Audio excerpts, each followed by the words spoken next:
ici dans notre nouvelle destination après 10 heures de bus. Là, on est à Malacca et donc pour la chambre, on paye 10,65 €. On est ici pour 3 nuits.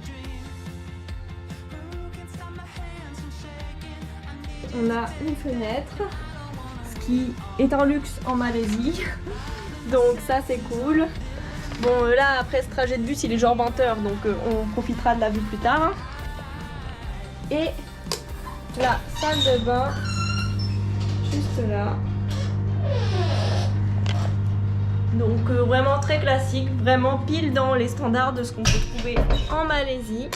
Donc là clairement la mission c'est d'aller manger parce qu'on n'en peut plus. Bon, la bonne nouvelle ce soir, c'est qu'on a réussi à trouver un restaurant ultra facilement juste à côté de notre hôtel. Donc on est dans un restaurant chinois. On a 2 riz avec du tofu. Et là, c'est du poulet. Ça a l'air trop bon, j'ai trop hâte de tester. Là, on a pris du poulet avec une sauce au vin, du gingembre et de l'ail.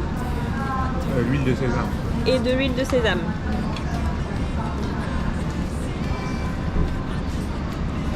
Ah, c'est pas comme d'habitude. Le fait que ce soit dans une sauce au vin, ça fait un peu bizarre parce qu'on a l'habitude de plus manger des trucs à base de sauce soja ou ce genre de choses. Il y a de la sauce soja aussi. Test du tofu. Le tofu, en Asie, il est vraiment excellent. C'est pas du tout le tofu comme chez nous. Là, il est hyper gélatineux, il est pas du tout compact. Et normalement, c'est avec une sauce maison. Ça a l'air d'être des oignons frits dessus et des radis.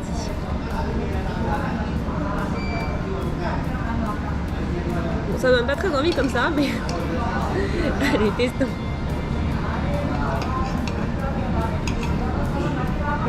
Je sais pas, il y a un truc que je n'identifie pas le goût, je trouve ça bizarre. La sauce.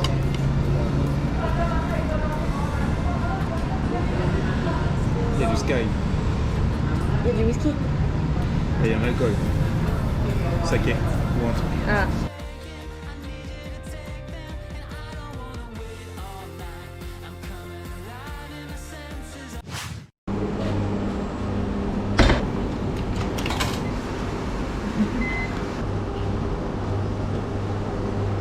Donc aujourd'hui c'est journée off, on commence par la laverie. Après je vous embarque avec moi pour vous montrer un peu tous les impératifs qu'on a sur les journées où on prend un temps où on ne visite pas. Un voyage comme ça demande quand même beaucoup de préparation avant et aussi pendant.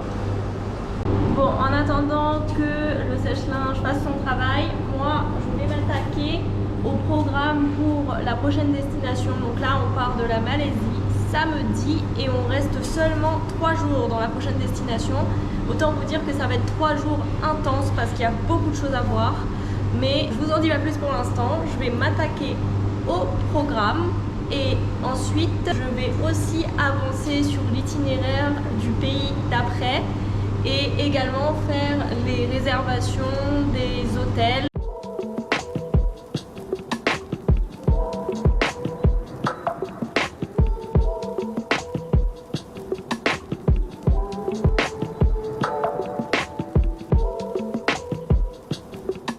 Bon, on a tout de même décidé de faire une petite balade nocturne pour voir le coucher de soleil sur la mosquée.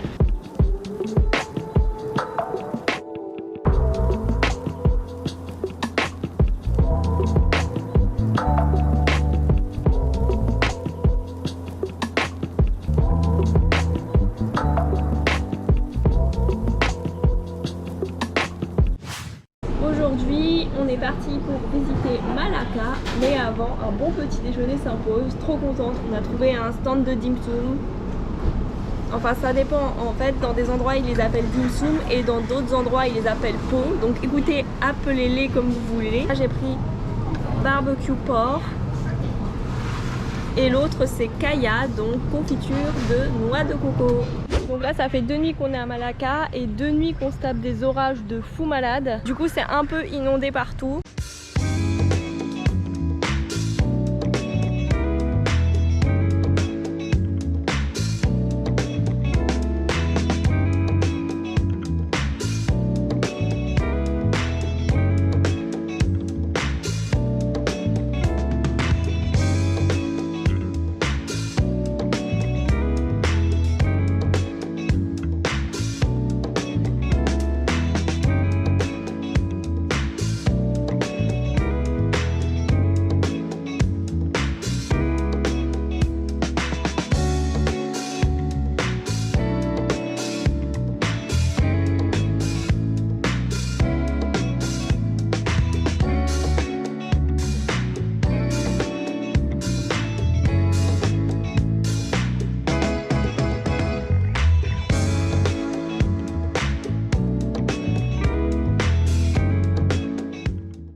retrouve un peu plus tard et on est au restaurant. Je voulais à tout prix vous montrer le plat qu'on a pris hier soir parce que c'était vraiment un plat, mais un truc de dingue, le goût, c'était oufissime. Mais avant ça, on va faire une petite conclusion sur la ville de Malacca. Alors, c'est sympa, je pense que c'est un stop qui peut être cool, mais pour moi, c'est pas un incontournable. On en fait très vite le tour en fait, en 2-3 heures, ça y est, vous avez vu ce qu'il y a à voir. Après, c'est une ville qui a une histoire, il y a énormément de musées, c'est inscrit au patrimoine mondial de l'UNESCO. Mais j'avoue que nous, c'est pas trop ce qui nous intéresse, donc c'est aussi pour ça qu'on y a vite fait le tour. Ça reste une ville très touristique vu que c'est situé pile entre Kuala Lumpur et Singapour. Alors, je vais pas dire que je regrette qu'on soit venu là, franchement, c'était cool. Après, vraiment pour moi, je sais pas, le charme m'a pas opéré, j'ai pas trouvé ça moche et voilà, genre pas de coup de cœur. Donc nous on part de Malacca donc demain midi. Donc là c'était notre dernière destination, mais on a encore un stop à faire pour une nuit. On descend tout au sud de la Malaisie. Je pense que vous vous doutez du prochain pays, on va à Singapour. Du coup voilà, on a décidé de dormir au plus proche de la frontière demain soir. Comme ça on passe la frontière tôt du coup samedi matin pour être au plus vite à Singapour et pas dépenser une nuit d'hôtel inutilement là-bas en sachant que c'est très cher. Donc là pour changer un peu du riz, j'ai pris des nouilles comme ça. Et là le plat phare c'est ça, c'est du butter chicken. Donc j'ai regardé un peu sur internet pour voir comment c'était fait. Et en gros, ça a un petit goût sucré, donc c'est du beurre, comme son nom l'indique. Et ils mettent apparemment de la farine de maïs à l'intérieur. Et bref, ça a eu une texture, genre c'est vraiment excellent, c'est trop bon ce truc. Ça fait partie du top 3 des meilleurs plats qu'on ait pu manger en Malaisie. Bon, on vient tout juste d'arriver à Johor Bahru, donc on a pris le bus de Malacca jusqu'à ici. C'est un exploit, il est arrivé à l'heure, on a mis 2h30 pour faire 200 km et on a payé 4,27 €. Là on est dans la chambre d'hôtel pour une nuit et évidemment on finit sur une note négative. En gros le gars n'avait même pas notre réservation, on devait avoir une grande chambre avec une fenêtre, et ben pas du tout, on se retrouve avec la petite chambre au fin fond de l'hôtel, sans fenêtre. Donc je suis allée voir pour lui signaler et lui dire que c'est pas ce que j'avais réservé et il me dit ben on est complet ce soir donc je peux pas changer. Chose à laquelle je ne crois pas du tout. Enfin bref, c'est que pour une nuit mais on finit un peu sur une note négative pour la Malaisie. De toute façon, les hôtels ici comme vous l'aurez compris, c'est pas la folie. Et donc la nuit ici ça coûte 20 €.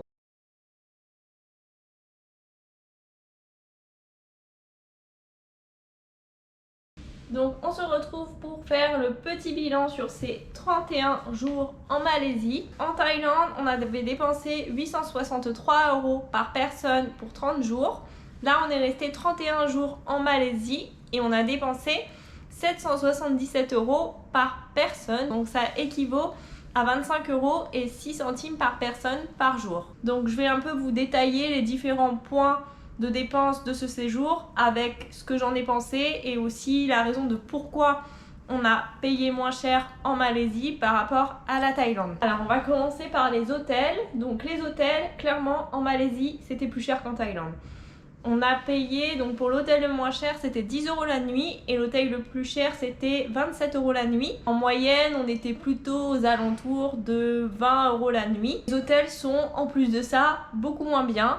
Je les trouve moins bien équipés, moins confortables, moins bien insonorisés, le service est moins bien.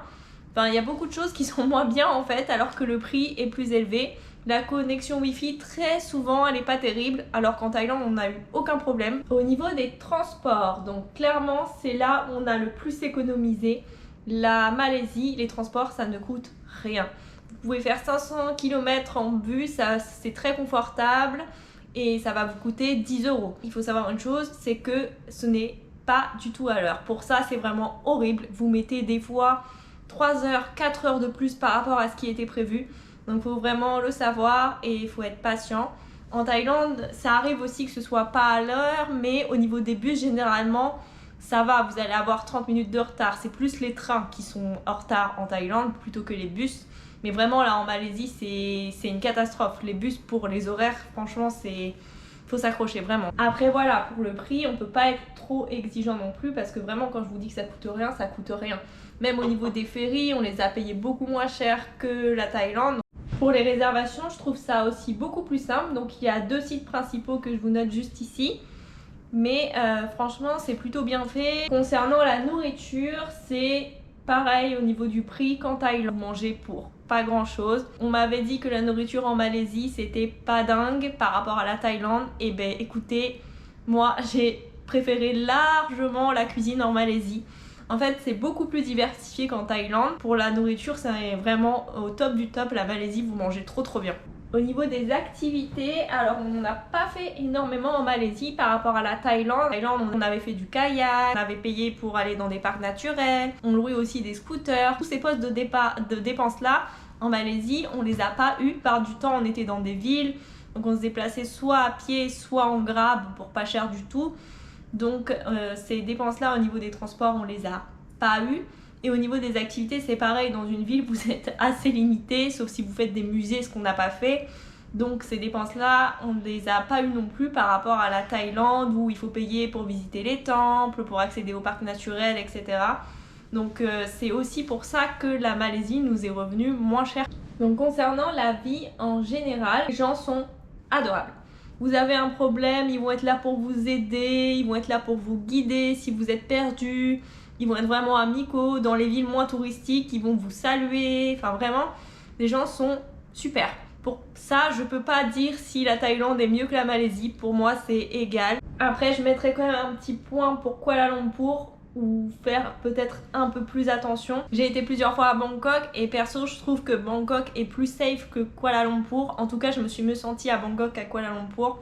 Surtout la nuit. Après, je voudrais parler aussi d'une chose un peu plus personnelle sur le regard des hommes en Malaisie par rapport aux femmes. Quelque chose qui m'est personnel et que moi j'ai ressenti ici et qui parfois m'a gênée. En Thaïlande, aucun problème. On va parfois vous regarder, mais ça va jamais être des regards déplacés ou un peu bizarres. Je sais pas comment expliquer, je pense que les filles me comprendront. Mais ici en Malaisie par contre, il y a des fois où je me suis sentie très mal à l'aise, très observée, surtout dans certaines villes en fait, notamment à Georgetown, à Kuala Lumpur. Il y a des endroits où par contre ça allait très bien, mais il y a des endroits où parfois j'étais pas trop à l'aise. Je pense qu'ils ont l'habitude de voir des femmes assez couvertes et du coup moi je portais pas le foulard. Et voilà, j'essayais quand même de m'habiller au maximum en pantalon, etc. pour attirer le moins possible le regard et parce que moi j'étais pas à l'aise vis-à-vis des regards sur moi quand je marchais dans la rue. Et pourtant j'étais du coup avec mon monsieur tout le temps et j'ai quand même ressenti ces regards là. Donc je pense que c'est pire pour les femmes qui voyagent seules dans ce pays. Rien eu, j'ai jamais eu un geste déplacé ou une parole déplacée. Rien du tout, c'est juste un ressenti où des fois le regard des hommes peut être un peu pesant. Et je l'ai aussi ressenti dans les interactions qui sont parfois moins fluides. Par exemple, si un homme vient vers nous, la plupart du temps, il va pas me parler à moi. Il va parler qu'à mon monsieur. Et le truc, c'est qu'il y a plein de fois, par exemple, où c'est moi qui parle pour donner la commande au restaurant ou pour poser des questions par rapport à tel ou tel plat. Et malgré ça, on va même pas me répondre à moi, on va répondre en regardant mon monsieur alors que c'est moi qui parle à la personne. Du coup, c'est un peu dégradant, enfin pas dégradant mais c'est un peu malaisant comme situation on va dire. Alors après, je pense que vous l'avez remarqué dans les différents vlogs, mais c'est quand même un pays riche. Il y a énormément de villes, c'est très urbanisé. Donc c'est quelque chose qu'il faut aimer, auquel il faut être préparé. Si vous voyagez en Malaisie, vous n'allez pas être tout le temps dans la nature. Il faut aussi savoir que c'est un pays qui a été colonisé, donc il y a moins une identité propre, je trouve. Par contre, c'est intéressant au niveau de la mixité de la population parce que vous avez plein de cultures différentes qui cohabitent ensemble, que ce soit les Chinois, les Indiens, les musulmans, et du coup vous avez des cuisines d'un peu partout. Et aussi, je pense que c'est aussi pour ça qu'on a aussi bien mangé, parce qu'on a mangé un peu indien, beaucoup chinois, et un petit peu de la cuisine plus malaise.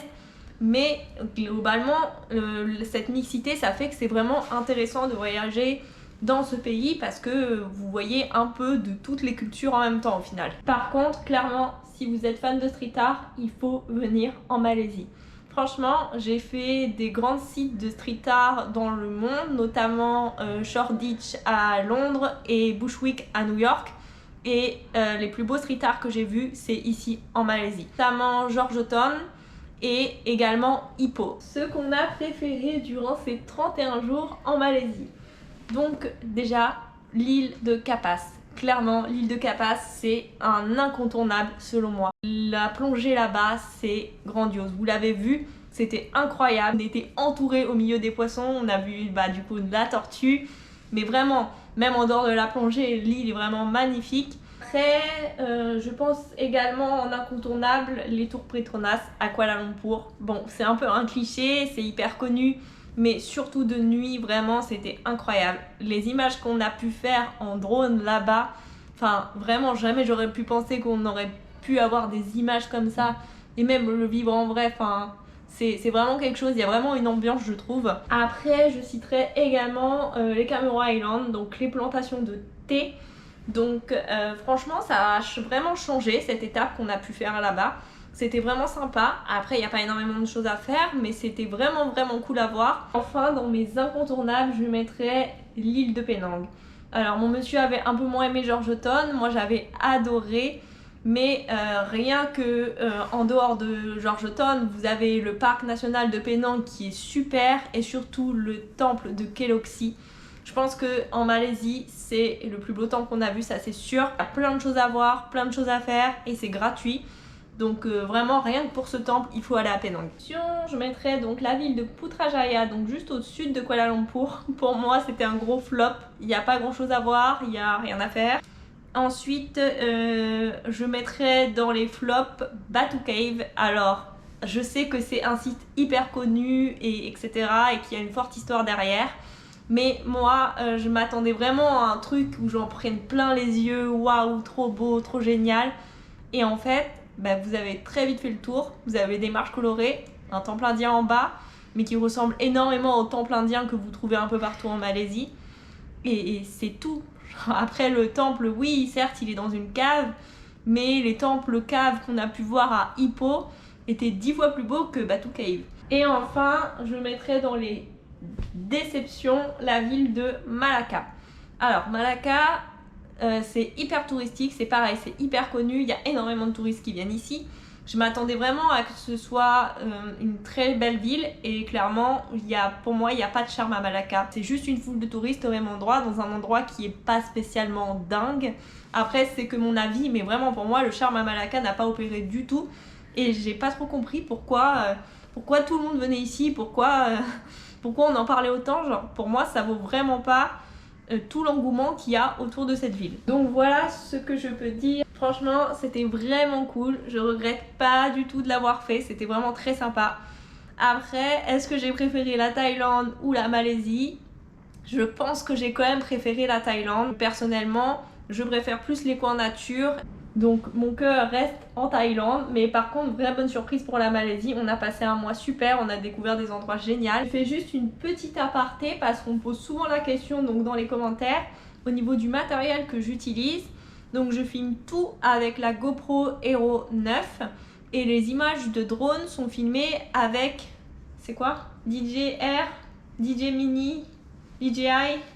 Les images de drone sont filmées du coup avec le DJI Mini 2. Donc on n'a pas eu besoin d'autorisation pour l'instant parce qu'il fait moins de 250 grammes. C'est vraiment l'avantage de ce drone. Donc là on est donc à Johor Bahru, à la frontière de la Malaisie. Ça y est, on est prêt pour passer la frontière demain matin. Vous verrez ça dans la prochaine vidéo. Donc moi je vais vous laisser ici et je vous retrouve dans le prochain vlog.